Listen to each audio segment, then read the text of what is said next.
દિવાળીએ લાગે છે શેઠનો દિવાળો નીકળવાનો છે. એ શેઠ આલ્યો તમારું રોંગ રિટર્ન લાગે, તમારો દિવાળો નીકળવાનો. દિવાળીએ એટલું બધું રોંગ રિટર્ન હોય કે હાલો ચેક કરીને મને કહેજો, હું આવું હમણાં.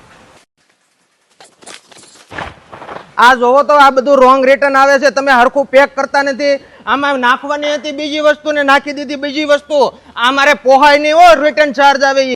હવે છે ને ધ્યાન રાખીને પેક કરજો, નકર છૂટા કરી દે. પણ હું ફાળે ચોસો રેડ્યો રેડ નહીં. પેલા પણ નાખવાનું હતું બીજું, નાખી દીધું બીજું. આમાં બોટલ નાખી દીધી, આમાં જ્વેલરી નાખવાની હતી. પણ તારું દિવાળું નીકળી જાય આમને રહે ને તો આ રિટર્ન નો ચાર્જ છે ને એટલા 200 રૂપિયાની અંદર 1 મહિનો તને આ સોફ્ટવેર વાપરવા મળે. આ સ્કેન કર સોફ્ટવેર છે. શું વાત કરો? હા, અને પેલા 7 દિવસ ફ્રી છે. અને આની અંદર છે ને આ સોફ્ટવેર તું ડાઉનલોડ કરી લે ને એટલે ખાલી તારે સ્કેન કરવાનું, એટલે ફોટો બતાવી જાય, એટલે કઈ ટેન્શન જ નહીં. એટલે આ સ્કેન કર ડાઉનલોડ કરવી એટલે મિસ્ટેક જ ન થાય એમ? કાંઈ ન થાય, એમાં ફોટો બતાવે એટલે કારીગર નવો હોય ને તો એ ટેન્શન નહીં. ખાલી સ્કેન કરી લઈને એટલે ફોટો બતાવે. આમાં ક્યાં લખવાનું ભૂંવાનું ના. આ મારે લેવું હોય તો કોને મળવાનું? અરે આ ડિસ્પ્લે ઉપર નંબર આપેલો, એમાં કોન્ટેક્ટ કરી લેવાનો ફટાફટ. આખા ઇન્ડિયામાં આપે? આખા જગતમાં.